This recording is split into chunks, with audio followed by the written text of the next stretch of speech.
in your way. That's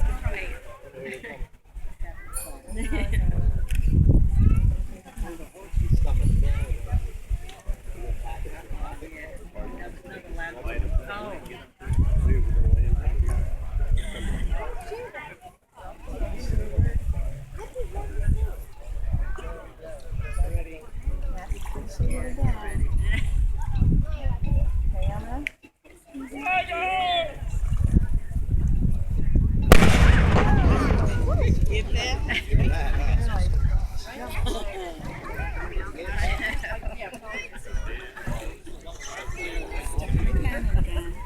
And all your fingerprints.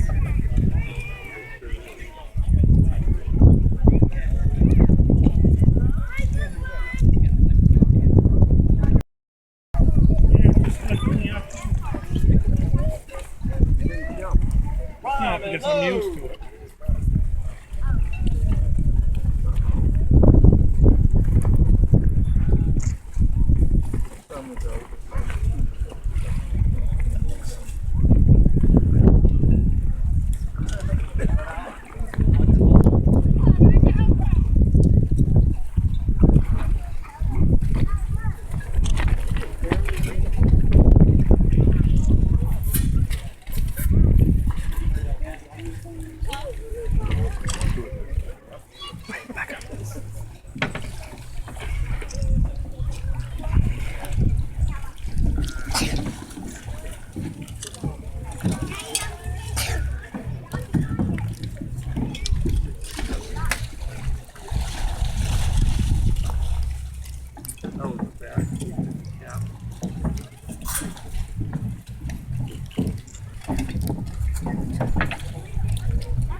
On behalf of his most Catholic Caesarian Majesty Don Carlos, King of the Romans, Emperor over Augustus, and Donna Juana, his mother, defenders of the faith, ever victorious, never vanquished, sovereigns of Leon and Castile, and rulers of barbarous nations, I, Hernando Desoto, his servant, messenger, and captain, do with this flag take possession of these lands and seas of La Florida. And if any prince, whether Christian or infidel, dares to oppose them, I will resist them to my death. Do you, my captains, also vow the same? Yay! Do the royal officers acknowledge the formal taking of La Florida? Yay! Let the notary record it. Father, a Te Deum. Podeam lanavos, podeam confitemur, Teatorum patrones terravenator, Tibiones angeli tibicere e universae potesta, Tibicaramem e seraphim, in se civile voce proclamat, Sanctus, Sanctus, Sanctus, Dominus Deus Sabaoth, Venezuela et terra, mi estas glory, et in Dominis Patris et Filii et Spiritus Sancto. Amen. Amen. Amen. And so in the year 1539 began the 4-year, 4,000-mile expedition of Hernando de Soto. This entrada would take him through what would become the southeast United States, across about 4,000 miles.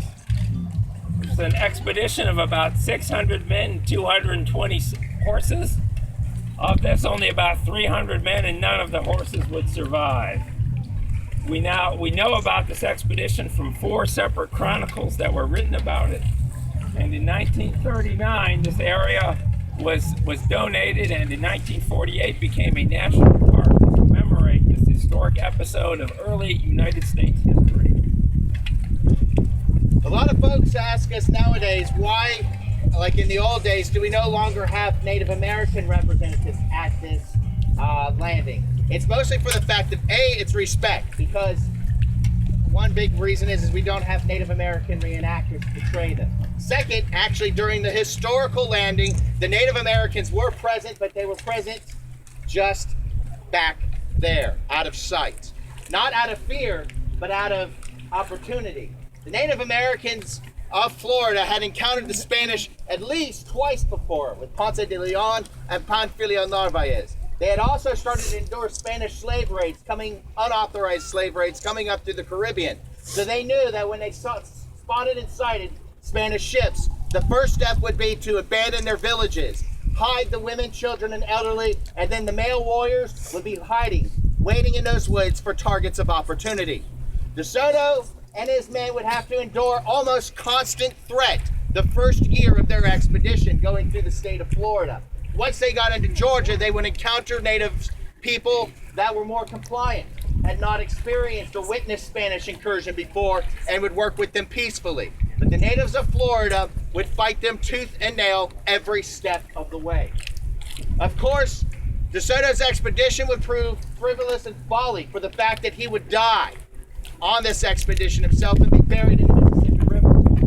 Many would lose their fortunes and their livelihoods on this expedition and would return to Spain bankrupt and broken. The natives had won this battle, but ultimately would lose the war due to the fact of things that DeSoto unknowingly brought with him.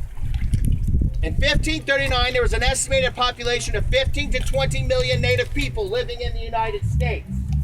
Within 150 years, due to contact with livestock such as swine, 95% of that population will be gone from the face of the earth, decimated due to disease as well as warfare, being caught between warring nations, Great Britain, France, and Spain, vying for control of this coast. The Soto National Memorial's true mission is to commemorate, not celebrate, DeSoto's expedition of 1539 and its impact on the Native American people of the Southeast. We do this through historical reenactments and demonstrations that we do throughout our winter season, as well as the Soto Landing, which is now in its 75th year. We use this time to reflect on the true meaning that this expedition had on American history. Of course, the big people, we like to also thank all our rangers and our living historians and reenactors and volunteers for participating, but we'd also like to thank you, the visitor. We would not be able to do this. There's no fun playing to an empty beach. And if it wasn't for folks like you to come out and enjoy these programs, these opportunities we give you, then it would make my job empty and void. As a member of the National Park Service, we thank all of our visitors for visiting one of your over 400 national park sites and commemorating American history and the vibrant history of our country. Not all of it's pleasant, but it's all necessary. The Soto National Memorial would also like to remind you that this is not just the only event that we do every year. We also now shift to summer programming with now on the weekends we'll be offering ranger-led kayak tours for folks up to 10 every Saturday and Sunday starting at 9:30. Also during the summer we have junior ranger summer camps for the children. Inquire with the rangers as soon as we set the dates. And also throughout the year we have many other concerts, special events, living histories, and many other things that we have to offer at your national park. So you can come and find out any information like by visiting us on Facebook or our website. Again, we thank you for your folks' participation. Please stick around, look at the artifacts. We'll also be giving some historical talks or ask us questions, any questions you like. And thank you for enjoying and experiencing your national parks.